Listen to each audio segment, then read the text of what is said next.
lot of this isn't going to make sense to you, and I'm sorry about that. I'm just going to start at the beginning, with the house.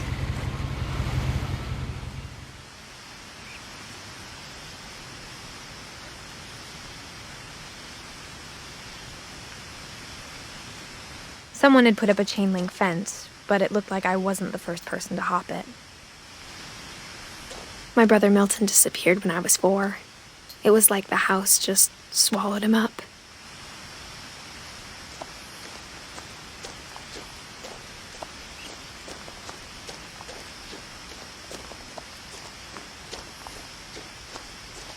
I lived here until I was 11, but I wasn't allowed inside half the rooms.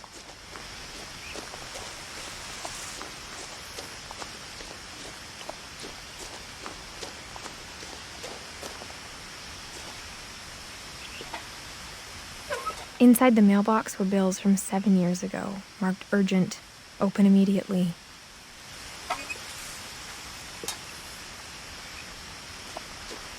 I hadn't been back since my brother Lewis's funeral.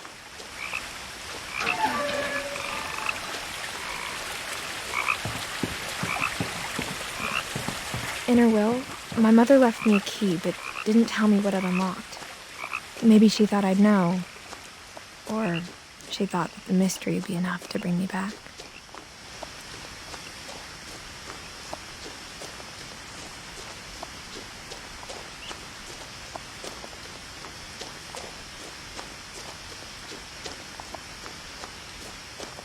No one had driven this way in a long time, but I saw a few hoof prints.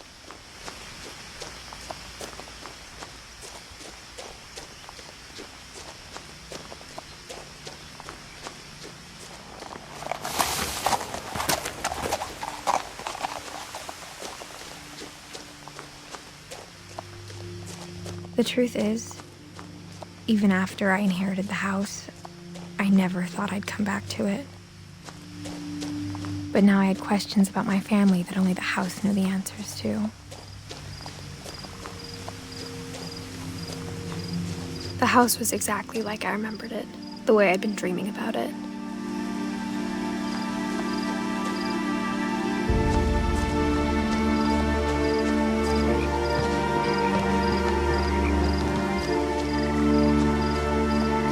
I asked Edie once about the dragon in the pond. She said it had killed her husband. I was 6. It seemed like an odd joke to me even then.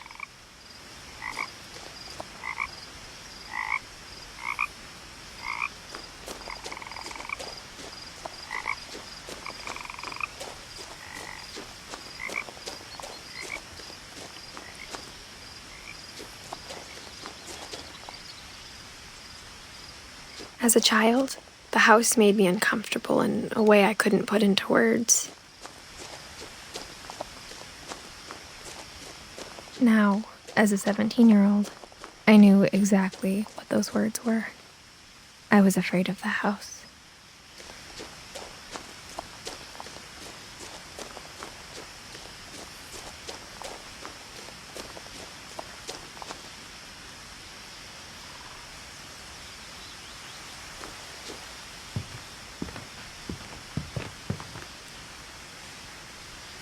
I hoped the key might unlock the front door. It didn't.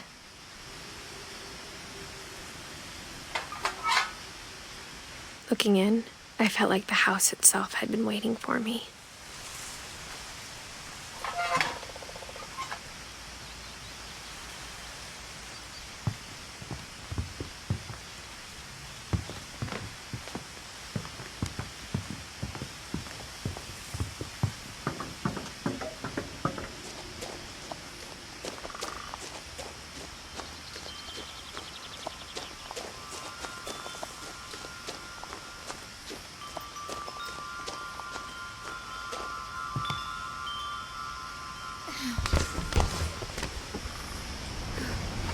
Crawling through the doggy door used to be a lot easier when I was 11.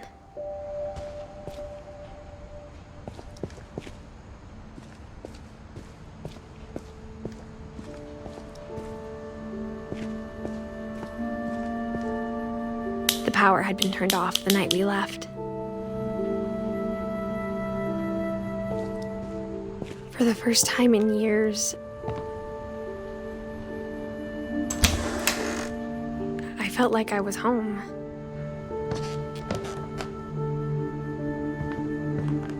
But instead of a family, there were just memories of one.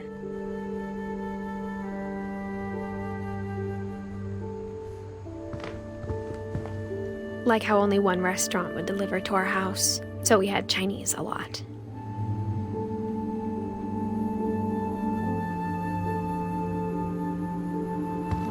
Or how after Louis started working at the cannery, we all got sick of eating salmon. Except our cat, Molly.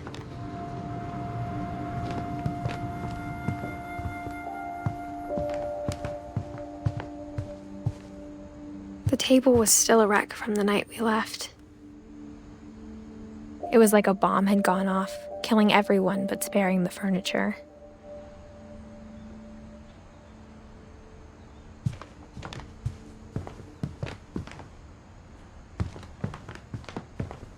My mom was the only one of us who could imagine Great-Grandma Edie living in a nursing home.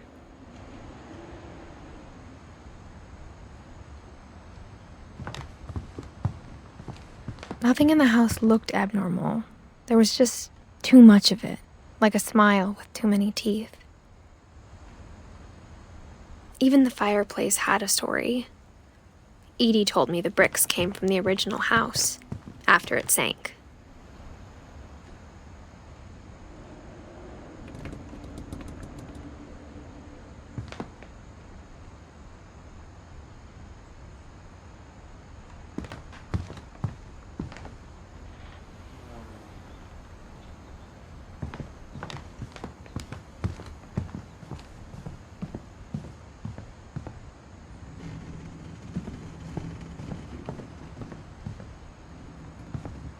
My mom wasn't much of an optimist, but she never stopped believing that my brother Milton was alive. A lot of things got left behind in the whirlwind of that last night.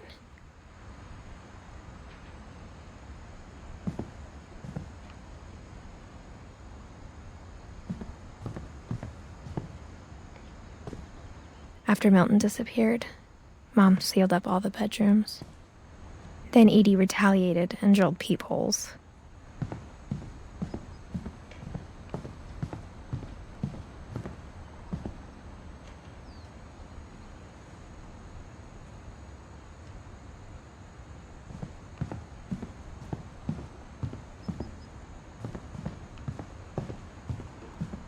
Whenever people ask me about my family, the first thing they always want to know about is Barbara.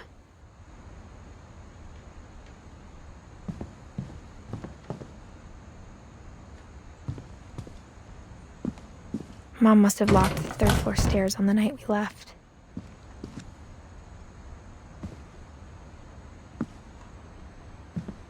Edie's father, Odin, built the original house.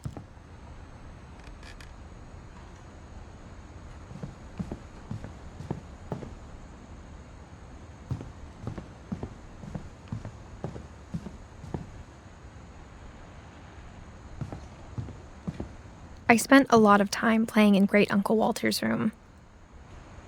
I think my mom sometimes regretted not sealing it up.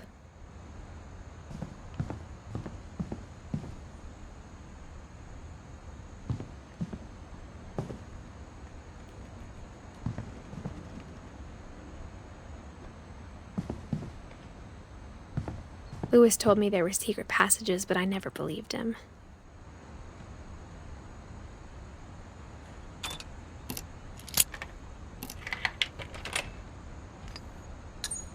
Turns out, my mom was really good at keeping secrets.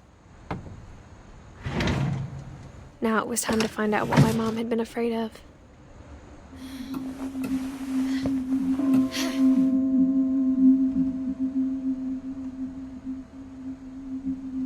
From the paintings on the wall, it was clear my brother Milton had been here before me. Reading this, maybe it sounds like I had a plan. But I had no idea what was behind that door.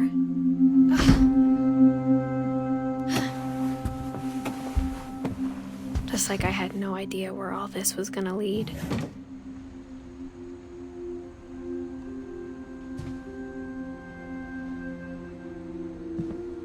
I grew up looking at Molly's room through the peephole. Being inside for the first time, I felt like I'd stepped behind a painting.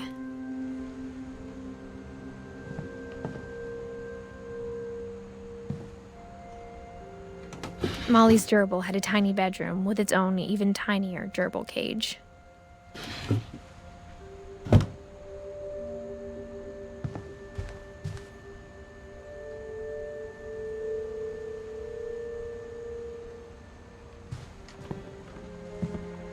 I got the sense Edie had spent a lot of time here, before my mom sealed the doors.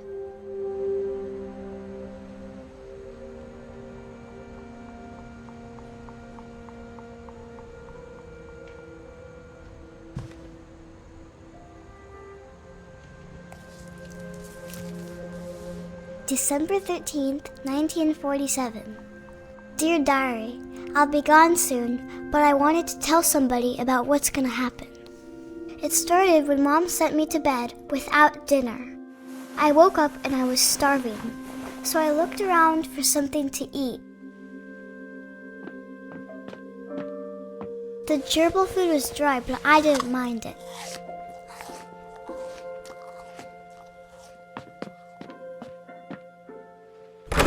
Mom, can I come out now? Sweetheart, it's late. Go to sleep.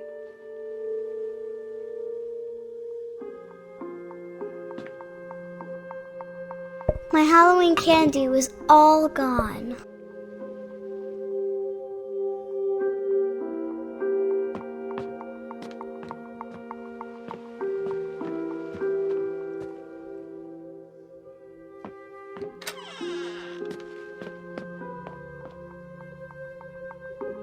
I kept eating and eating.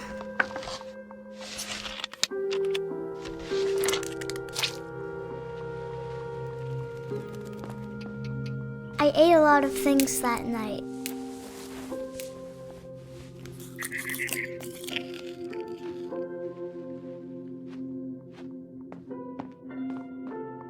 Then I heard chirping outside my window.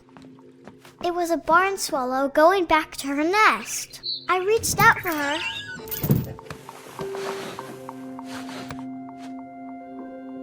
And suddenly, I was a cat.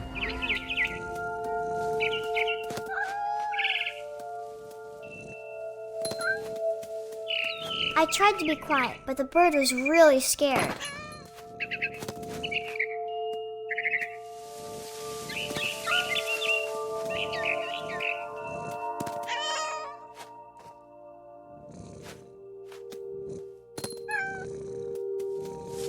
Mom and Dad didn't even look at me.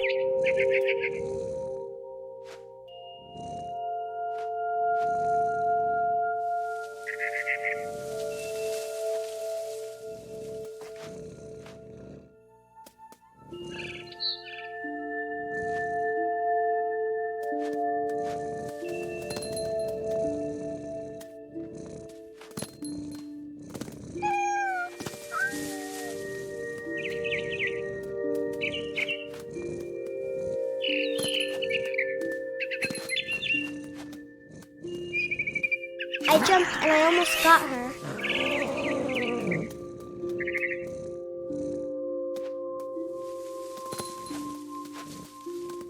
I could tell she was getting really tired. Now I was up in the big tree. I promised Dad I wouldn't climb it anymore. All I cared about was eating that mama bird. I gobbled her up. And suddenly, I was an owl. First, all I heard was the wind. Then I heard little teeth nibbling in the grass.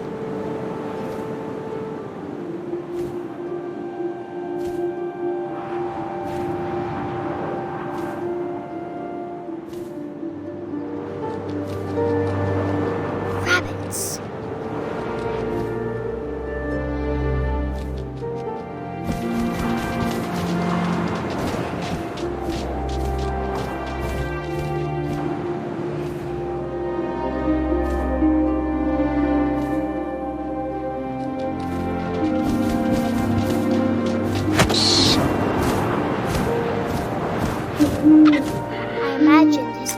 looking up and seeing mine through my talons. I swallowed him up, and I didn't chew one bit. Then I flew off to find something bigger.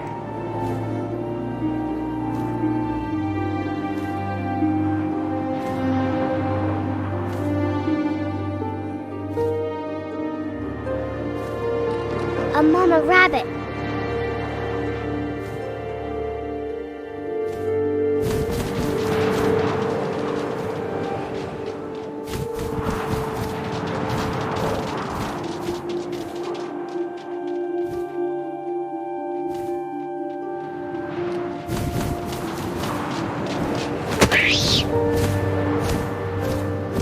She was almost too big to carry.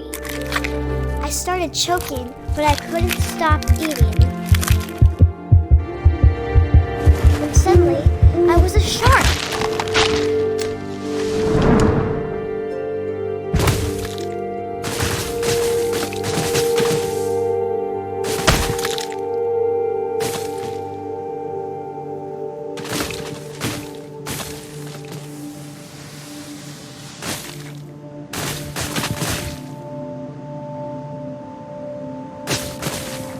I rolled off the cliff and into the ocean. Now, I was hungrier than ever.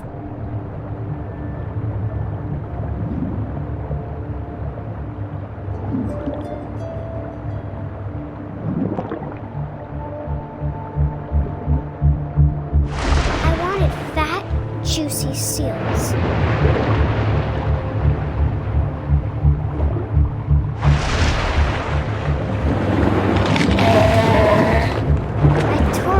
Flipper, and it tasted really good.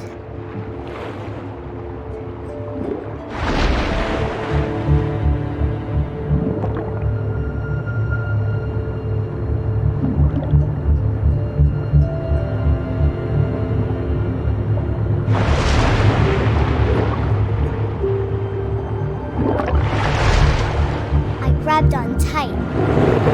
When I was so hungry, I jumped out of the water. When I opened my eyes, everything had changed.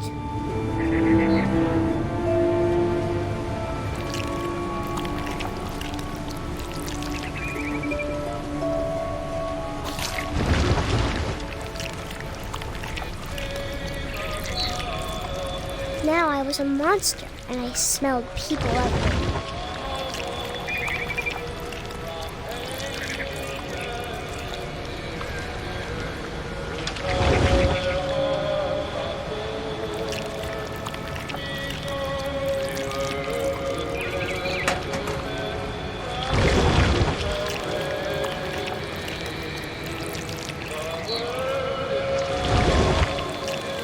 I was big, but I moved real quiet.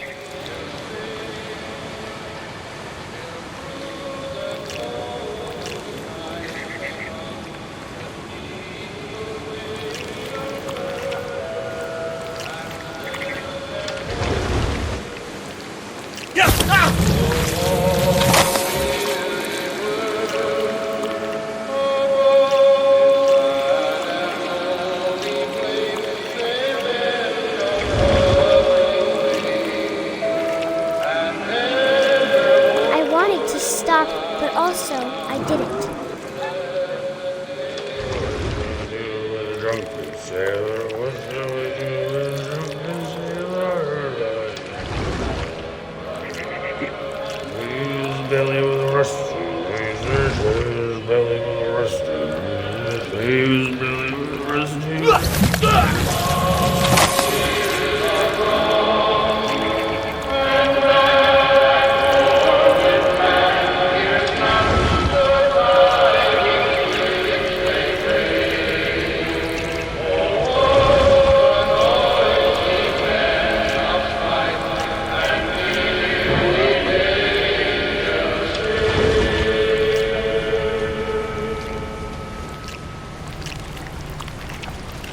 After the last passenger, I was still hungry. And across the water, I smelled something new. Something I had to have, so I swam towards it.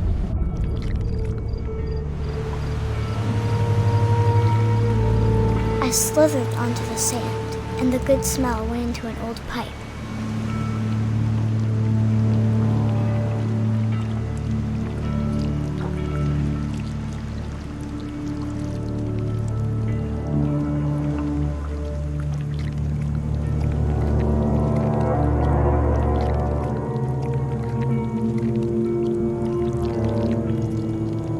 I got closer and closer.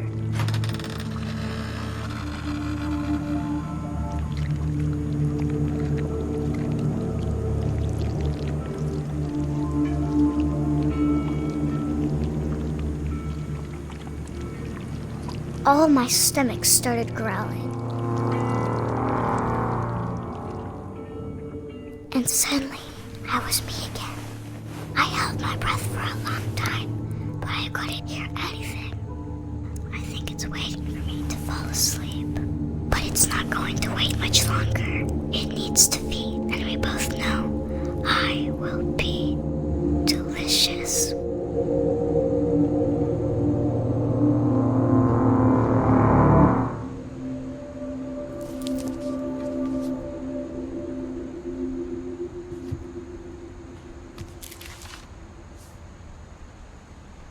I'm not sure if I believed all of that, but I'm sure Edie would have.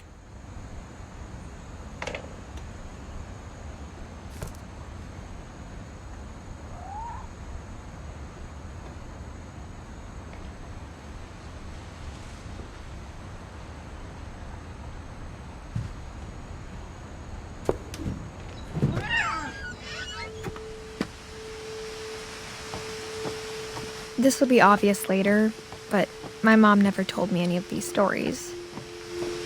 Edie would have, but Mom didn't like bringing up the past. Though, when we adopted a stray kitten, she was the one who named it Molly.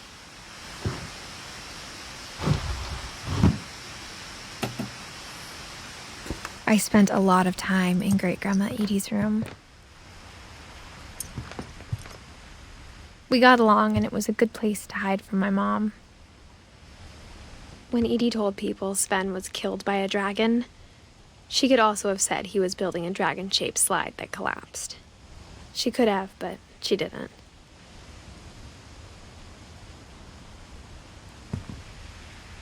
One summer, they evacuated the island, but Edie refused to go. For a few weeks, she was a celebrity. I hadn't thought of myself as Edith Jr. for a long time. Edie gave a big interview about a mole man living under the Finch house. My mom was furious.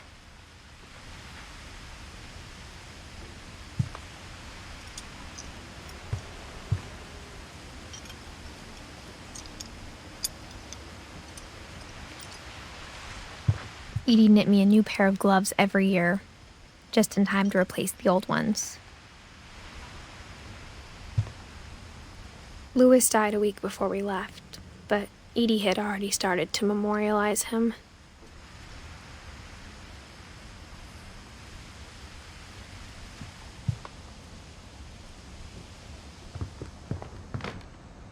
Her room was like a museum.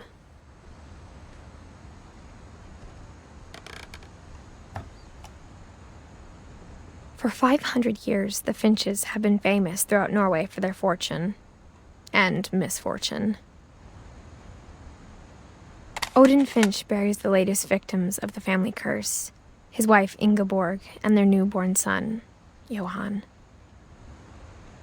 On January 7th, 1937, he set sail with his family and his house, hoping to leave the curse behind. But 40-foot waves off the coast of Washington send the house and Odin to the bottom of the sea. Odin's daughter Edie, with husband Sven and baby Molly, step ashore on their new home, Orcas Island. Odin Finch is the first to be buried in the new family cemetery. His daughter Edie is already dreaming of a new Finch house.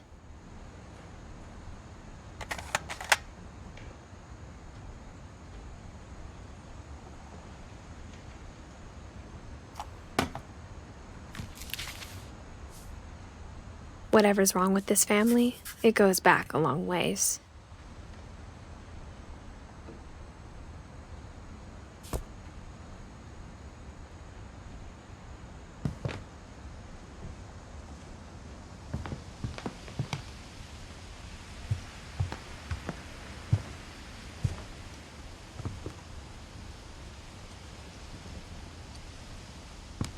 Even in her 90s, sometimes Edie seemed a lot younger than my mother.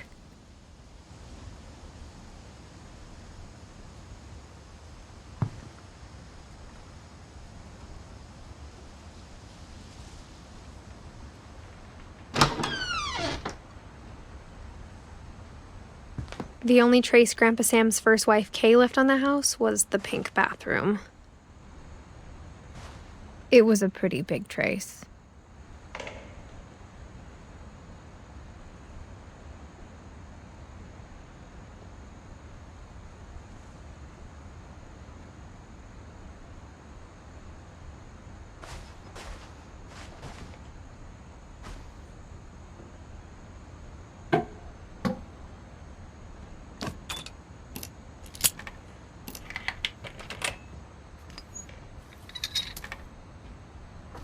There's a secret in this bathroom.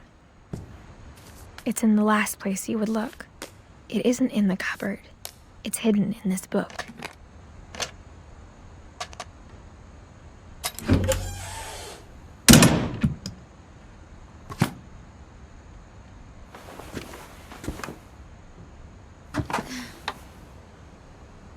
Sven gave Sam an old camera he'd refurbished. He never put it down.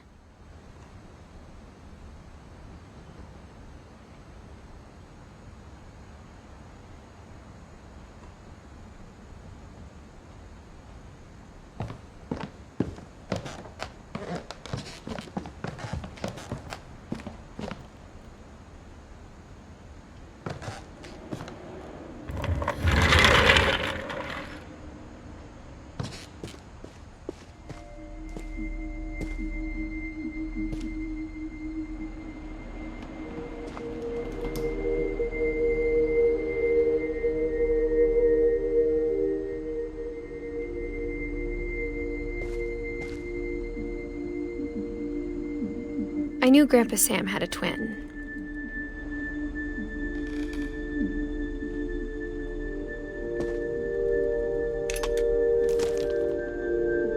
And that he never talked about him.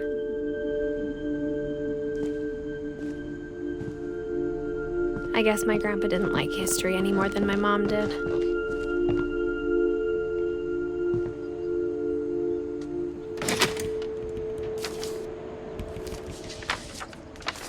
How I Want to Remember My Brother by Sam Finch. The thing I remember is that when he made up his mind, that was it. My brother said he'd die before he ate another mushroom, and he did. At Barbara's funeral, we swore he'd never be afraid again, and he wasn't. I think Calvin always wanted to fly.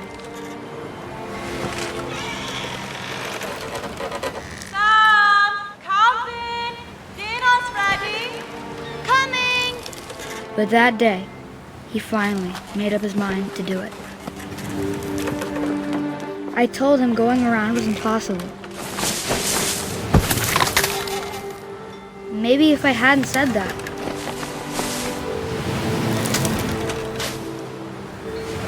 Alvin, I'm not gonna tell you again. Maybe if the wind hadn't picked up. Then maybe he'd still be here. But I doubt it. I think he'd already made up his mind. That's what I want to remember about my brother.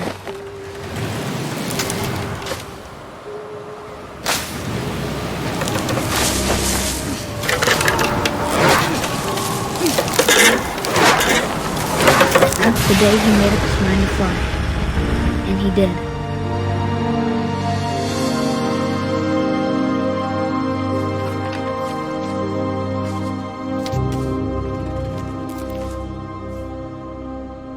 Calvin's story felt strangely familiar. When I was younger, I remember trying to do the exact same thing,